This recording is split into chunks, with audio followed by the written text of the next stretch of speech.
గురు సాయినాథ్ మహారాజ్కి జై. ముందుగా సాయి భక్తులందరికీ నమస్కారం అండి.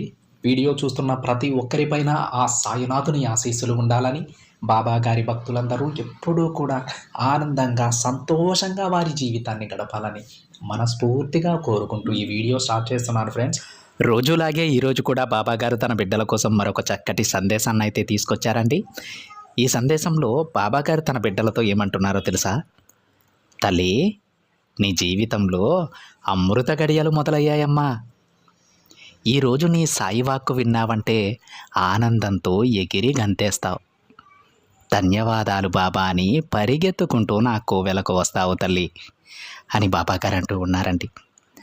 అయితే బాబాగారు ఈరోజు తన బిడ్డలకు ఒక గొప్ప సమయాన్ని అందించబోతున్నానని, అమృత గడియలు మొదలయ్యాయని చెప్తూ ఉన్నారు. ఎంతో అదృష్టం ఉంటే కానీ ఇటువంటి సందేశాలు మనం మళ్ళీ మళ్ళీ వినలేమండి. అయితే ఈరోజు బాబాగారు తన బిడ్డలను ఉద్దేశించి ఏం చెప్తున్నారో సాక్షాత్తు ఆ తండ్రి మాటలలోనే విని తెలుసుకుంటే, ఏదైనా సరే మనం ఆ బాబాగారి నోటి నుండి వింటే ఆ సంతృప్తే వేరు. ఇక ఆలస్యం చేయకుండా బాబాగారు ఏం చెప్తున్నారో విందాం. బాబాగారు ఏమంటున్నారంటే, బిడ్డ గుర్తుపెట్టుకో తల్లి, మార్పు అనేది సహజం. నీలో మార్పు ఎప్పుడైతే వస్తుందో అప్పుడే నీకు ఆనందం కూడా వస్తుందమ్మా. మంచి జరిగినా చెడు జరిగినా ఆ దైవ నిర్ణయం అని భావించి అడుగు ముందుకు వెయ్యి. అప్పుడే నీ పనులన్నీ సవ్యంగా సజావుగా సాగుతాయి తల్లి. నీ జీవితంలో చెడు జరిగిందని బాధపడుతూ కూర్చుంటే మంచి పనులకు నాంది ఎలా పలుకుతావు చెప్పు తల్లి? ఒక్కసారి నువ్వు ఆలోచించు.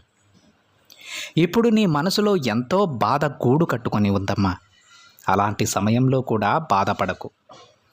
వెంటనే నీ బాబాని గుర్తు చేసుకో. క్షణంలో నేను నీ ముందుకు వచ్చి మరీ నీ బాధంతా తొలగిస్తాను. ప్రశాంతంగా కళ్ళు మూసుకుని నీ తండ్రిని ధ్యానిస్తూ ఉండమ్మా. గుర్తుపెట్టుకో బిడ్డా, నీకు ఎన్ని కోట్ల ఆస్తి ఉన్నా సరే ఆకలి వేస్తే ఆహారమే కదా తింటావు. అలానే నీకు ఎంత గుర్తింపు ఉన్నా అందరూ చూసేది నీ గుణాన్ని మాత్రమే. నువ్వు ఎలాంటి కులంలో పుట్టినా అందరూ నీలోని మంచితనమే చూస్తారమ్మా. నీది ఎంత గొప్ప మతమైనా సరే అందరూ చూసేది మానవత్వం మాత్రమే. ఇక్కడ ధనం ఉంటే ధనవంతులంటారు, దానం చేస్తే భగవంతుడంటారు బిడ్డ. ఆ విషయాన్ని ఎప్పటికీ మర్చిపోకు. ఈ విషయం తెలియక చాలామంది ధనవంతులుగానే మిగిలిపోతున్నారు, కానీ నువ్వు మాత్రం నేను చెప్పినట్లు చెయ్యి.